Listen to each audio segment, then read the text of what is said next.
నమస్తే, welcome to our channel. నేను సౌజన్య.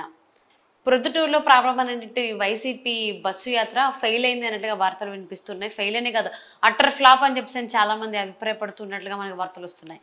ఈ అంశానికి సంబంధించి మనతో మాట్లాడడానికి, వారి విశ్లేషణని మనతో పంచుకోవడానికి ఈరోజు మనతో పాటు ఉన్నారు పొలిటికల్ అనలిస్ట్ వీరశంకర్ గారు ఉన్నారు. వారితో మాట్లాడదాం. నమస్తే అండి. నమస్తే మేడం. సో ఎన్నికలు వస్తున్నటువంటి నేపథ్యంలో వైసీపీ వాళ్ళు బస్సు యాత్ర స్టార్ట్ చేశారు, జగన్మోహన్ రెడ్డి గారు. సో స్టార్ట్ చేసినటువంటి మొదటి యాత్రే ఫెయిల్ అయ్యింది, అది కూడా ప్రొద్దుటూరులో, ఆయన సొంత జిల్లా. సో వ్యతిరేక పవనాల వల్ల ప్రొద్దుటూరు సభ ఫెయిల్ అయింది, అట్టర్ ఫ్లాప్ అయిందని వార్తలు వస్తున్నాయి. దీని గురించి మీరు ఏమంటారు? వాస్తవంగా జగన్మోహన్ రెడ్డి గారి బస్సు యాత్ర ఊహించినంత విధంగా, అంటే కార్యకర్తలు గతంలో ఆయన చేసిన యాత్రలకి ఇది భిన్నంగా ఉందని చెప్పి మనం చెప్పుకోవచ్చు. గతంలో ఈయన పాదయాత్ర చేసినప్పుడు వచ్చినంత స్పందన కానివ్వండి, అప్పుడు ఈయన మీద ఉన్న ఎక్స్పెక్టేషన్ కానివ్వండి, అది ఇప్పుడు కరువు అధికారంలో ఉండగా కూడా ఇంకా భారీ ఎక్స్పెక్టేషన్స్ ఉంటాయని, ఇంకా బస్సు యాత్ర అంటే ప్రజలు తండోపతండాలకు తరలిస్తారు, ఈయనకి మద్దతు ఇస్తారని చెప్పి అనుకున్నాం. కానీ సొంత నియోజకవర్గంలో ఈయనకి పెట్టని గోడగా ఉన్నటువంటి ప్రొద్దుటూరు, కడప జిల్లాకి కడప జిల్లా హెడ్ క్వార్టర్ అయితే ప్రొద్దుటూరు ఆర్థిక రాజధాని సెంటర్ అని చెప్పి చెప్పవచ్చు. ఫైనాన్షియల్ సెంటర్ ప్రొద్దుటూరు, కడప జిల్లాకి గుండెకాయలాంటి. అలాంటి ప్రొద్దుటూరు సెంటర్ లో కూడా జగన్మోహన్ రెడ్డి గారి పాదయాత్రని పబ్లిక్, అంటే కార్యకర్తలు వీళ్ళంతా అటాచ్ చేసుకోలేకపోవటం, అందరు రాలేకపోవటానికి ఈయన మీద కొంత నెగిటివ్ ఇంప్రెషన్ అనేది పడిందని చెప్పి మనం చెప్పుకోవచ్చు. ఆ నెగిటివ్ ఇంప్రెషన్ లో మొట్టమొదటి వైఎస్ వివేకానంద రెడ్డి గారి యొక్క మర్డర్ కేసు యొక్క ఇది తేల్చలేకపోవడం. దాదాపు 5 సంవత్సరాలు వస్తుంది, కానీ 5 సంవత్సరాలు అయింది అనుకుంటాను. కానీ పూర్తిగా ఇప్పుడు గవర్నమెంట్ తన గురించి కూడా ఎవరిని తేల్చలేకపోవటం, నేరస్తులు ఎవరైతే నిందితులు అని చెప్పి చెప్పుకుంటున్నామో వాళ్ళని కాపాడే ప్రయత్నాలు చేయటం, అట్లాగే అవినాష్ రెడ్డి గారిని, ఇవన్నీ ఒక ఎత్తు అయితే అవినాష్ రెడ్డి గారిని అరెస్ట్ చేసే క్రమంలో, సిబిఐ అరెస్ట్ చేసే క్రమంలో కర్నూలులో ఒక కూటమి లాగా, ఒక గ్రూప్ లాగా ఏర్పడి ఈ కార్యకర్తలు, జగన్మోహన్ రెడ్డి సానుభూతి పరులు, వైఎస్ఆర్ అవినాష్ రెడ్డి సానుభూతి పరులు, వీళ్ళందరూ కలిసి ఆయన రక్షించే ప్రయత్నం చేయటం, ఆ తర్వాత ఆయన ఢిల్లీకి వెళ్ళి మరి ఆయన కాపాడుకునే ప్రయత్నం చేయటం, ఇప్పటి వరకు ఆ అరెస్ట్ జరగకపోవటం, ఆ కేసు విషయం తేలకపోవటం అనేది ఈయన మీద ప్రధానంగా పడిన నింద అనేది చెప్పి మనం చెప్పుకోవచ్చు. దీని మీద పూర్తి స్థాయి.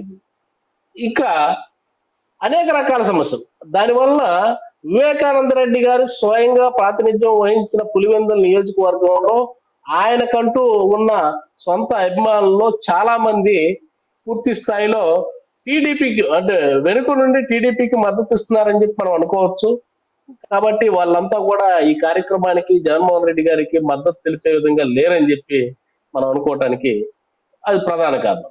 ఇలా కాకుండా బలిజల దుర్మం, కడప జిల్లాలో అట్లాగే రాయలసీమలో ప్రధానంగా ఒక సామాజిక వర్గం ఉందంటే రెడ్ల కన్నా కూడా ఎక్కువ శాతం ఉన్న ప్రజలు ఎవరైతే ఉన్నారో వాళ్ళైతే బలి సామాజిక వర్గానికి చెందిన వాళ్ళు.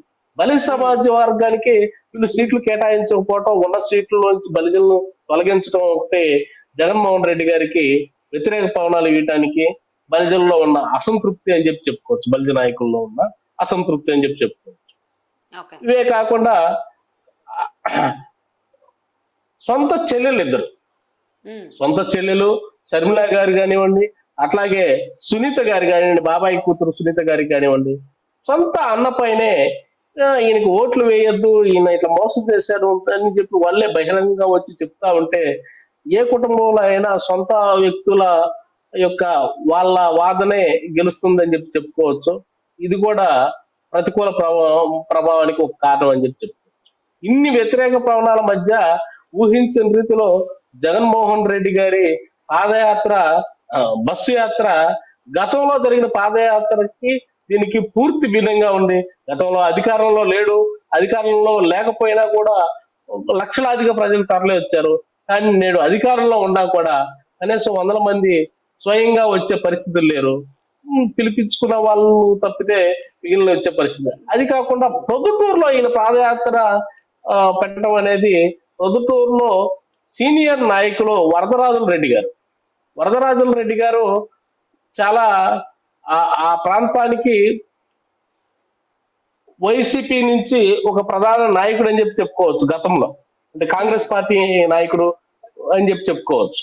ఆయనకి టీడీపీ నుంచి లింగారెడ్డి గారికి అక్కడ వైరల్ గా ఉంటుంది.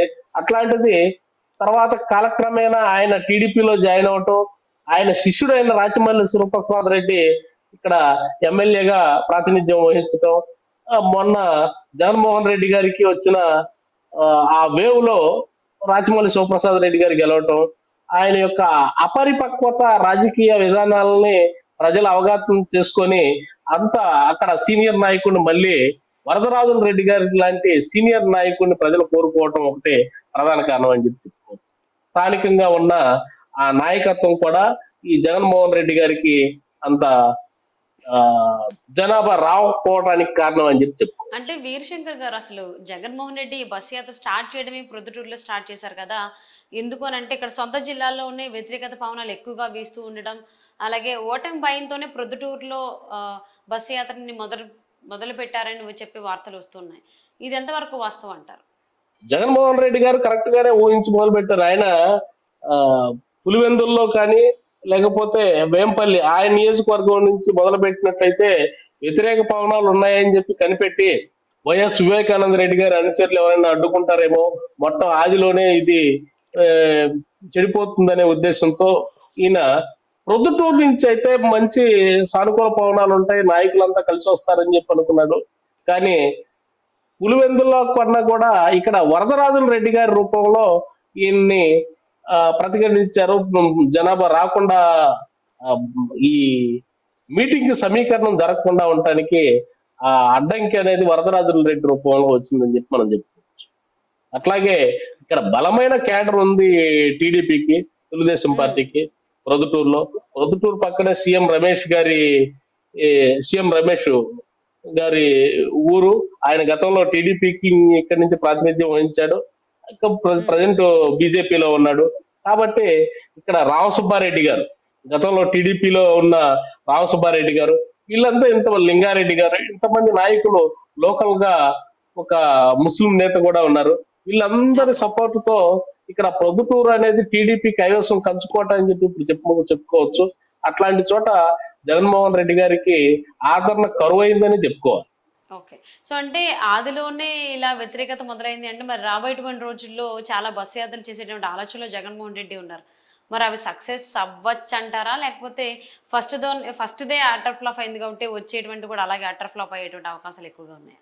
జగన్మోహన్ రెడ్డి గారు అంత తేలిగ్గా అయితే తన నిర్ణయాన్ని మార్చుకోవటం కానీ వెనక్కి తిరిగి వెళ్ళటం కానీ జరిగే పరిస్థితి కాదు. ఈయన ఏదైనా కానీ బస్సు యాత్ర కొనసాగించే విధంగానే ముందుకు వెళ్తాడని చెప్పి మనం అనుకోవచ్చు. కానీ ముందుకు వెళ్లే దశలో ఇటు కడప వైపు వెళ్తే మైదుకూరు కానీ కడప రాజంపేట ఈ ఏరియాల్లో బలిజలు పూర్తిగా ప్రధాన రాజకీయ బలిజల యొక్క ప్రాధాన్యం ఉందని చెప్పి చెప్పుకోవాలి. మైదుకూరులో 50% ఓట్లు బలిజలు ఉంటారు. అట్లాగే గతంలో రాజంపేట, కడప ఇవన్నీ కూడా బలిజలు ముస్లింస్ సమానంగా ఉండే ప్రాతినిధ్యం వహించే ప్రాంతాలు. ఈ ప్రాంతాల్లో జగన్మోహన్ రెడ్డి గారికి ఎదురవుతుందని చెప్పి చెప్పుకోవచ్చు. ఎందుకంటే సానుభూతి లభించకపోవటం అనేది కష్టమే. ఆయనకి వాస్తవంగా బస్ యాత్రకు సంబంధించిన ఆదరణ అనేది కరువు అవుతుందని చెప్పి చెప్పుకోవచ్చు. కానీ జమ్మల మడుగు మీదుగా వేరే జమ్మల మడుగు మీదుగా కానివ్వండి సభ అటర్ ఫ్లాప్ అయింది అంటే మరి రాబోయేటువంటి రోజుల్లో ఎలాంటి వ్యతిరేక పవనాలని వైసీపీ వాళ్ళు ఎదుర్కోవాల్సిందో జగన్మోహన్ రెడ్డి, మరి వీటిని ఎలా ఎదుర్కొంటారు ఏంటని చూద్దామండి. And thank you so much for spending